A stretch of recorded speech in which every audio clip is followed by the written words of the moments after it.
A finishing move is a hugely important part of a wrestler's overall presentation, as if we're really honest, there are three things that tend to count towards making wrestling enjoyable, and two of them have to do with how wrestlers are presented to the audience.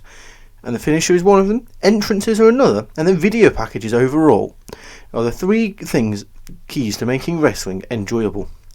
And over the years though, today we're going to focus on the finishers, and WWE has seen some iconic finishers such as the Stone Cold Stunner, the Pedigree, the Tombstone Piledriver, and so many more.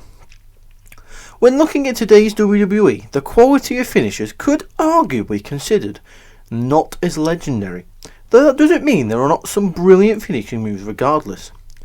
Now this will certainly be a subjective topic, with different fans preferring different moves.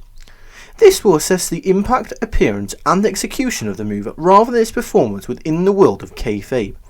Be sure to let me know in the comments down below whether or not you agree with the 10 we've selected here, and what your favourite finisher of the modern era currently is. Welcome to Honor Wrestling Club, and in today's video we'll be counting down the 10 best finishes in WWE Today, ranked.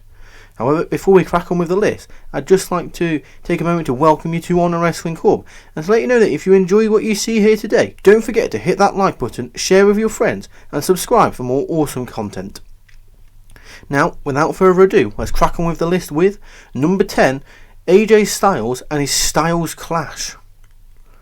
AJ Styles is someone who has the privilege of having two different finishing moves, the Styles Clash and the Phenomenal Forearm. 3 if you include his submission move, the Calf Crusher. However, we'll focus on his non-submission moves. Both of these moves require completely different setups, though it can be argued that the Styles Clash is the better of the two.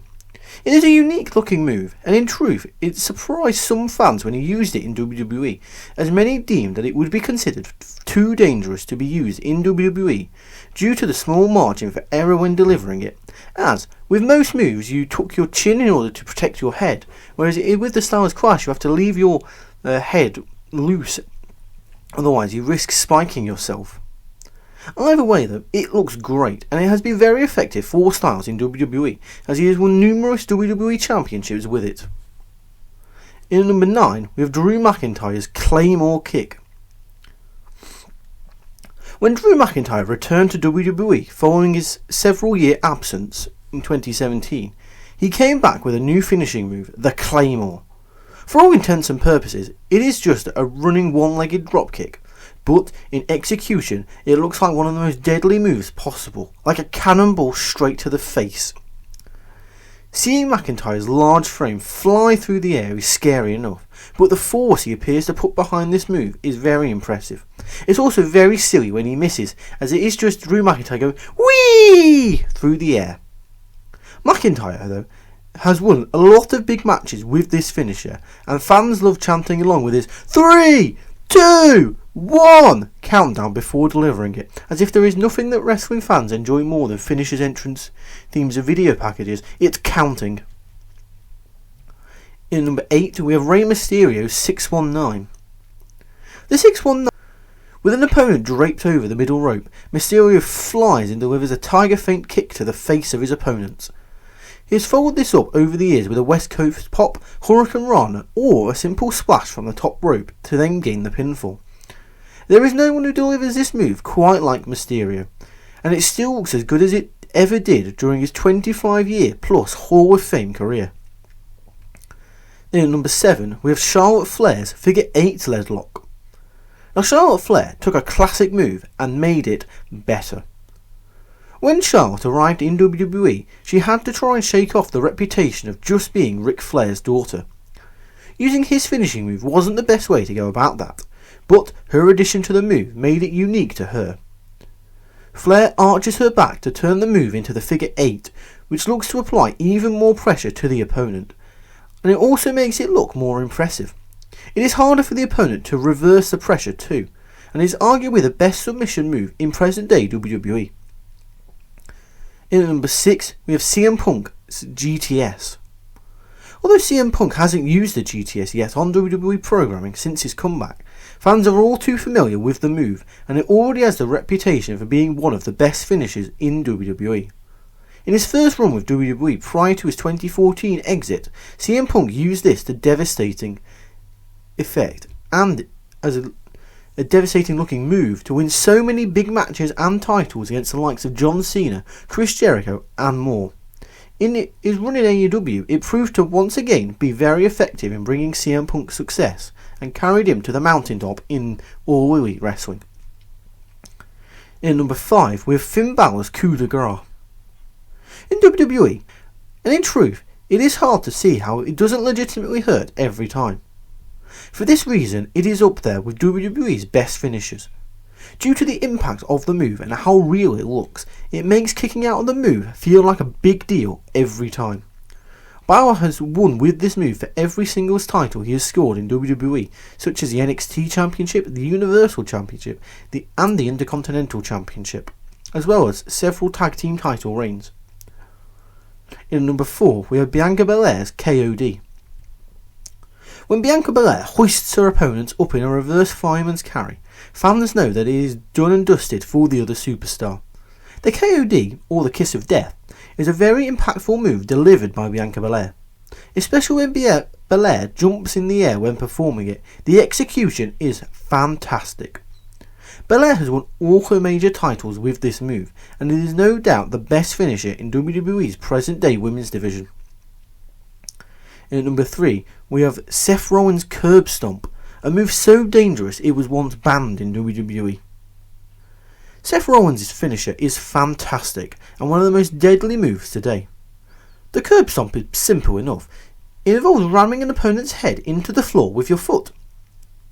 For this reason, it was banned from WWE for some time due to it being too dangerous, as noted by Seth Rollins on Loudwire's Wikipedia Fact or Fiction. Seth Rollins said, "That is pretty much true. He thought it was too violent. I was going to do the Today show, then the following morning after I'd won the title with that move, and obviously they are replaying me winning the title, and whether he saw it or anybody else saw it, or there was a conversation that involved him, he decided that we'll do something different." The reason they banned it wasn't really because of how Seth performed it, because when Seth performs it's fairly safe. It's that children may see this and try and replicate their moves on each other, like for example when you're younger and you give your sibling a choke slam or an AA or something, and they don't really want children stomping each other's heads into the ground. In number 2, we have Baron Corbin's End of Days, which is one of the coolest and most protected WWE finishers in the modern era. Not only is Baron Corbin's move hugely protected, it also looks cool as hell. The execution of this move requires both performers to interact perfectly, but Corbin never messes it up, and can hit it on any wrestler of any size. As noted, only one person has ever kicked out of it, Drew McIntyre at WrestleMania 38, and even Corbin was against this decision per an interview with Fightful, where it was noted that he fought against it happening as it was the only thing he had. Thankfully, Baron Corbin has had a repackage now and seems to be doing a lot better and has more going on than just his finisher being cool.